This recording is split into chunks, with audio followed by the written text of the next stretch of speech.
नमस्कार दोस्तों, टेंस की दुनिया में हम आगे बढ़ते हैं। हम बात कर रहे थे प्रेजेंट टेंस की, और प्रेजेंट टेंस के अंदर हमने सिंपल प्रेजेंट टेंस खत्म कर लिया, प्रेजेंट कंटीन्यूअस टेंस खत्म कर लिया, प्रेजेंट परफेक्ट टेंस भी खत्म कर लिया, और आज आखिरी टेंस प्रेजेंट टेंस का वो है प्रेजेंट परफेक्ट कंटीन्यूअस। क्या है ये? प्रेजेंट परफेक्ट भी है, कंटीन्यूअस भी है।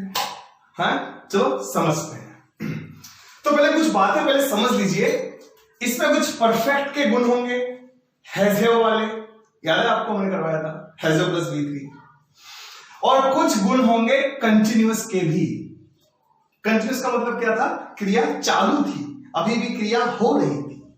बस चलो, इसकी पहचान क्या है तो सुनिए। जिस हिंदी वाक्य की क्रिया के अंत में ता रहा हूं, ती रही हूं, ता रहा है, ते रहे हो, ते रहे हैं,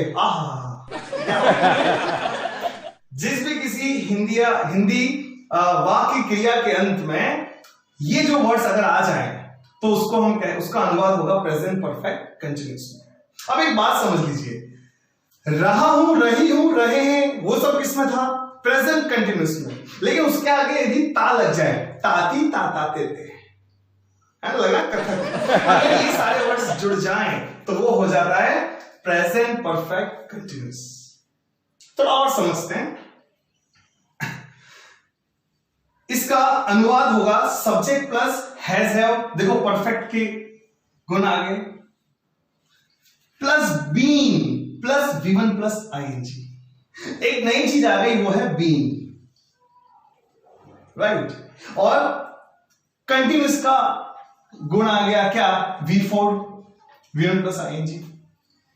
अब इस चीज का मतलब क्या है? इसमें अक्सर ऐसे वाक्य होंगे जो स्टार्ट तो भूतकाल में हुए लेकिन अभी तक चल रहे हैं, अभी तक चालू है। एक एग्जांपल लेते हैं, जैसे कि मैं पढ़ता रहा हूं, मैं पढ़ता रहा हूं, मतलब पहले मैंने पढ़ाई स्टार्ट की होगी और अभी तक पढ़ता रहा हूं, चालू, अभी भी क्रिया चालू है। ऐसे वाक्य को बोलते हैं प्रेजेंट परफेक्ट कंटीन्यूअस टेंस। ये वाक्य बनते कैसे हैं, थोड़ा उसको ध्यान दीजिए। इसमें क्या क्या है? सब्जेक्ट है, सब में था, हैज हैव परफेक्ट में भी था, याद रखना, being plus V1 plus ING, ये दो वर्ड नए आ गए, बीइंग खासकर। अब हम समझते हैं ये कैसे किसमें यूज होंगे। तो सुनिए, हैज किसके साथ यूज होता था? ही, शी, इट, कोई भी नाम, मतलब सिंगुलर सब्जेक्ट्स के साथ वो सेम रहेगा, कोई बदलाव नहीं। हैव किसके साथ यूज होगा? I, you, we, they, plural subjects के साथ, बताया था मैंने आपको। बीइंग किसके साथ यूज होगा? सब में लगेगा। बीइंग कुछ ऐसा है जैसे सब्जियों में आलू, ऑलमोस्ट हर सब्जी में पाया जाता है, सब में लगेगा। एक वाक्य लेते हैं, जैसे मैं पढ़ता रहा हूं। चलो मुझे बताइए सब्जेक्ट क्या है? मैं को क्या बोलते हैं? आई। अब स्टाइल लेते, सब्जेक्ट आई, उसके बाद है हैज या तो है स्लैश, या तो ये या तो ये, दोनों चीज नहीं मिलेगी। तो आई के साथ क्या लगता है? हैव लगता है, देखो हमने बताया आई के साथ हैव लगता है। प्लस क्या लगेगा? बीन, आंख बंद करके बीन लिखी देना है, आई हैव बीन। वर्ब क्या है? पढ़ना, पढ़ता रहा हूं, तो क्या हो जाएगा? V1 प्लस ING, मतलब read plus ING, reading, I have been reading. Please note करिए, फिर हम आगे और सॉल्व। तो चलिए दोस्तों, टॉपिक को आगे लेके चलते हैं। हल्का सा मैंने एक छोटा सा आपके लिए चार्ट बनाया है जिससे आपको समझने में आसानी हो।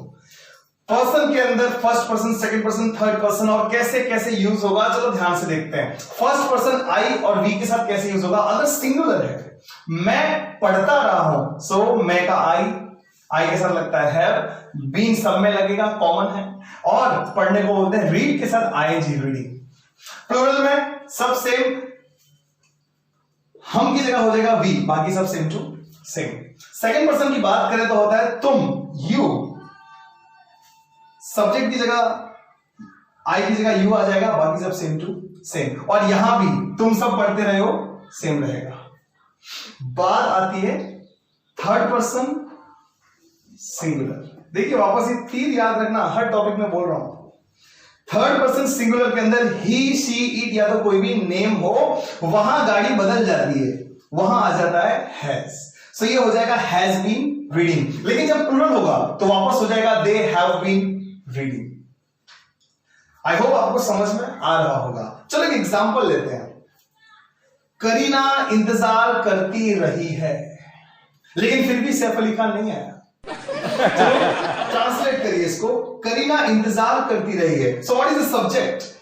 करीना। ओके, हैज और हैव में क्या आएगा? हैज आएगा। क्यों? सिंगुलर है। और क्या जुड़ेगा? बीन। वेट करने को क्या बोलते हैं? इंतजार को बोलते हैं वेट। सो हो जाएगा waiting. So Kareena has been waiting. Please note, आगे और क्वेश्चन देता हूं। तो चलिए दोस्तों टॉपिक को आगे लेके चलते हैं। जस्ट पहले मैंने बताया था कि करीना इंतजार करती रही है, तो हो जाएगा करीना हैज बीन वेटिंग। अब इसके अंदर थोड़ा सा झोल करते हैं, समझते हैं।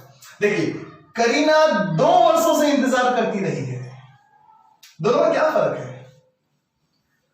करीना 2 वर्षों से इंतजार करती रही है, क्या नई चीज ऐड हो गई? 2 वर्षों से। अब उसमें आप क्या लगाएंगे? हां, ऐसे वाक्यों में जब समय दिया हो, 2 वर्षों से, सुबह से, 1999 से, 2020 से, कल से, आज रात से, ये ऐसे कुछ वर्ड्स आपको दिए हो, तब आपको क्या यूज करना है उसके साथ? तब आपको 2 चीज यूज करनी है। एक है सिंस और एक है फॉर। क्या यूज करना है? सिंस या तो फॉर। यहां क्या आएगा आप मुझे खुद बताना जब मैं आपको डेफिनेशन बताऊंगा तब। चलिए पहले जानते हैं सिंस क्या होता है। जब भी वर्षों या समय हो तो सिंस और फॉर का यूज होगा। मैंने आपको समझा दिया। सिंस का यूज कब होगा? सुनिए, जब निश्चित समय दिया रहे, फिक्स पॉइंट ऑफ टाइम रहे, एकदम श्योर हो। जब निश्चित समय दिया रहे तो सिंस का प्रयोग होता है। एग्जाम्पल 2020 से, संडे से, 9 बजे से, सुबह से, बचपन से, लास्ट ईयर से, या जब से वो मिला तब से, एक फिक्स पॉइंट ऑफ टाइम दे दिया, तब क्या यूज होगा? सिंस। इसको एक बार नोट कर लीजिए। जब फिक्स पॉइंट, एकदम क्लियर कट पॉइंट हो, तब यूज होगा सिंस। अब आप सोच रहे होंगे फॉर कब यूज होगा, तो चलिए फॉर समझते हैं। फिलहाल इतना लिख लीजिए दोस्तों। आपने सिंस का डेफिनेशन, फॉर का डेफिनेशन तो जान लिया। वापस एक बार देख लेते हैं। फॉर कब यूज होता है? जब ड्यूरेशन ऑफ टाइम, जब अवधि, अंतराल से, अर्थात कितनी देर से, कितने समय से दिया रहे, तब फॉर का प्रयोग होता है। और सिंस का यूज कब होता है? जब निश्चित समय दिया रहे। ये हमने किया था, मतलब एकदम आप फिक्स हो। यहां पे फिक्स पॉइंट ऑफ टाइम की बात होती है। सब एक बार मैं रिपीट कर रहा हूं, देख लेना। फिक्स पॉइंट दिया रहे, कब से? 2020 से, संडे से, इस संडे से, 9 बजे से, देखो 9 बजे से फिक्स समय, सुबह से फिक्स, सुबह से, बचपन से फिक्स समय की बात हो रही है, गत साल से, लास्ट ईयर से, जब से वो मिला, सिंस ही मेट, एक्सेट्रा हो, तब सिंस का यूज करो। फॉर का यूज कब होगा? जब ड्यूरेशन ऑफ टाइम रहे, एक अंतराल आपको दिया रहे, तब यूज होगा फॉर। जैसे कि आप एग्जांपल देख सकते हैं, 1 घंटे से, फॉर 1 आवर, कुछ देर से, फॉर सम टाइम, 4 वर्षों से, फॉर 4 ईयर, 10 सेकंड से, फॉर 10 सेकंड, 10 घंटों से, फॉर 10 आवर्स, 10 साल से, फॉर 10 इयर्स से, कई दिनों से, फॉर many days, एक्सेट्रा हो, तब हम यूज करते हैं फॉर का। वापस एक बार देख लीजिएगा। सिंस निश्चित समय, फॉर जब एक ड्यूरेशन ऑफ टाइम दिया हो लेकिन फिक्स ना हो। चलिए वो जो एग्जांपल हमारा अटक गया था उसको वापस सॉल्व करते हैं। करीना 2 वर्षों से इंतजार करती रही है। 2 वर्षों से क्या दिया है? ये फिक्स टाइम है कि ड्यूरेशन ऑफ टाइम दिया है। ऑफ कोर्स यहां एक अंतराल की बात की, 2 वर्षों से। कौन से 2 वर्ष वो नहीं पता, 2 वर्षों से। हम समझ जाते हैं वैसे अपनी लैंग्वेज में, लेकिन दिस इज द वे इस चीजों को समझना है।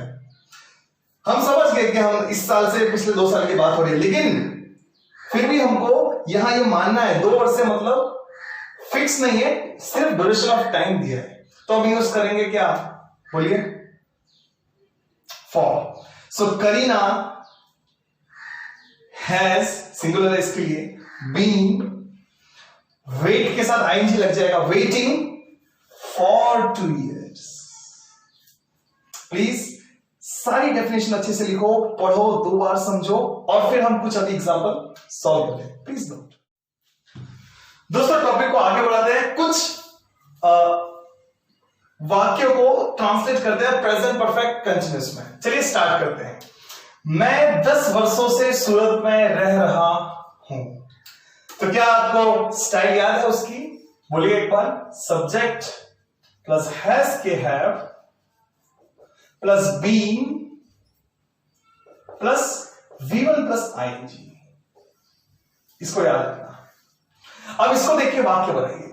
मैं 10 वर्षों से सूरत में रह रहा हूं, सो सब्जेक्ट हो गया आई के साथ क्या लगता है, हैव, आई हैव बीन। रहने को क्या बोलते हैं, लिव के साथ लग जाएगा आईएनजी, तो हो जाएगा living. I have been living, कहां पे, सूरत में, I have been living in Surat. अब बताइए मुझे क्या आएगा, मैंने जगह छोड़ दी यहां पे, 10 सालों से, सिंस आएगा कि फॉर आएगा, फॉर। क्यों, कौन से 10 साल, खाली अवधि दिया है, निश्चित समय नहीं दिया है, इसके लिए आएगा फॉर 10 years। चलिए हम लोग 2020 से पबजी खेल रहे हैं। अब मुझे समझाइए कैसे वाक्य बनेगा। हम लोग मतलब बी के साथ लगता है हैव, बी सब में लगेगा, फिर खेलने को बोलते हैं प्ले के साथ आईएनजी, हो गया, we have been playing PUBG. कब से, 2020 से। ये निश्चित समय है कि नहीं है, तो लग गया सिंस 2020। आगे बात करते हैं। छोटा भीम और उसके दोस्त 2 घंटों से हल्ला कर रहे हैं। चलिए ट्रांसलेट करते हैं। छोटा भीम और का मतलब छोटा भीम एंड, अच्छे से लिख लीजिए इसको, and. Chhota Bheem and his friends, plural हो गए तो लग गया हैव, है ना, सब मिला के प्लूरल हो गए। बीन सब में लगेगा, बीन लगा दिया। आवाज कर रहा है, मेक का आईएनजी, मेकिंग, हल्ला को बोलते हैं noise. Chhota Bheem and his friends have been making noise. कब से नॉइस कर रहे हैं, 2 घंटों से। अंतराल दिया है, ड्यूरेशन दिया है, फिक्स समय नहीं दिया, अंतराल दिया 2 घंटों से, तो क्या आ जाएगा, फॉर 2 hours। आई होप इतने एग्जांपल काफी हैं। सो अपना पॉजिटिव जो हमारे जो अफर्मेटिव सेंटेंस है वो खत्म हो गए। अब बात करेंगे नेगेटिव की, प्लीज नोट। तो चलिए दोस्तों बात करते हैं प्रेजेंट परफेक्ट कंटीन्यूअस के अंदर नेगेटिव सेंटेंस की। मैंने हमेशा कहता हूं जिंदगी में नेगेटिव रहना नहीं है। चलिए, लेकिन वाक्य तो बनाने पड़ेंगे ना, तो स्टाइल सेम रहेगा, मात्र एक नया मेहमान जुड़ जाएगा जिसका नाम है नॉट। चलिए वाक्य सॉल्व कर रहे हैं। मैं 10 वर्षों से सूरत में नहीं रह रहा हूं। देखो मैं आपको एक बात और बताता हूं, ये प्रेजेंट कंटीन्यूअस टेंस से अलग है। वो वाक्य कैसा होता, मैं 10 वर्षों से सूरत में, वो ऐसा होता, मैं सूरत में रह रहा हूं। वो क्या होता, प्रेजेंट कंटीन्यूअस, मैं सूरत में रह रहा हूं, अभी चालू है, तो हो जाता प्रेजेंट कंटीन्यूअस। लेकिन अगर समय दिया रहे, मैं 10 वर्षों से, 1 साल से, 2 साल से, तो हो जाता है प्रेजेंट परफेक्ट कंटीन्यूअस। इस बात को याद रखना। चलो वाक्य बनाते हैं। मैं, सब्जेक्ट क्या है, मैं का हो जाएगा आई के साथ लगता है हैव, क्वेश्चन में नेगेटिव दिया है तो लग जाएगा नॉट, बीन सब में लगेगा, रहने को बोलते हैं लिव के साथ आईएनजी तो बन जाता है living. I have been living, कहां पे, सूरत में। कब से रह रहे हो, 10 वर्षों से। बताइए सिंस आएगा कि फॉर आएगा, वहां देख के नहीं, खुद सोचिए। 10 वर्षों से ड्यूरेशन दिया है तो क्या आ जाएगा, फॉर 10 years। कोई डेट नहीं दी, ऐसा नहीं कहा कि 2010 से, इसके लिए क्या आएगा, फॉर। अगर डेट दी होती तो हम लिखते सिंस 2010। आगे बढ़ते हैं। तुम 2 दिनों से छोटा भीम नहीं देख रहे हो। ओके, चलिए तुम मतलब you have not been watching, देखो सब मैच खा रहा है, यू के साथ हैव लगता है। छोटा भीम, क्या नहीं देख रहे? छोटा बीन। कब से? फॉर 2 days, 2 दिनों से। अवधि दी है आपको, देखो, राइट, फिक्स टाइम भी दिया, 2 दिनों से बात की, तो ये हो जाएगा फॉर 2 days। कौन से 2 दिन? ये सवाल पूछना। तीसरा क्वेश्चन, वह 2020 से 2020 से अंग्रेजी नहीं पढ़ा रहा है। नेगेटिव है, राइट, तो बताइए क्या हो जाएगा? वह मतलब ही के साथ हैव नहीं, हैज लगता है। सो ही हैज नॉट बीन, पढ़ाने को बोलते हैं टीच, के साथ आईएनजी तो हो गया teaching. He has not been teaching, क्या नहीं पढ़ा रहा है? इंग्लिश नहीं पढ़ा रहा है। कब से?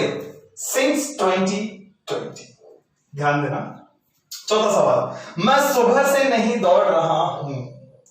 सो मैं मतलब आई के साथ लगेगा हैव, नेगेटिव है तो नॉट, बीन, दौड़ने को कहते हैं रन के साथ ING, running. So I have not been running. कब से नहीं दौड़ रहा हूं? सुबह से। मैंने समझाया था, सुबह से, दोपहर से, रात से, ऐसा फिक्स टाइम दिया हो तो लग जाता है सिंस मॉर्निंग। चलिए बात करते हैं 5वें नंबर की। वे लोग 2020 से चिकन नहीं खा रहे हैं। कोरोना आ गया था, याद करना। सो वे माने दे, हैव, दे के साथ हैव लगता है, नॉट बीन ईटिंग चिकन। कब से? सिंस 2020। क्लियर है? Please note down. दोस्तों, इस वीडियो में हमने प्रेजेंट परफेक्ट कंटिन्यूस टेंस के अफर्मेटिव सेंटेंस यानी पॉजिटिव सेंटेंस और नेगेटिव सेंटेंस हमने पढ़े। अगली वीडियो में हम बात करेंगे इंट्रोगेटिव सेंटेंस और WH क्वेश्चंस की। तो दोस्तों, चैनल को सब्सक्राइब करना, लाइक करना और शेयर करना, ताकि जो विदेशी इंग्लिश है देसी बनकर घर घर तक पहुंचे। आप सबको प्रेम भरा नमस्कार।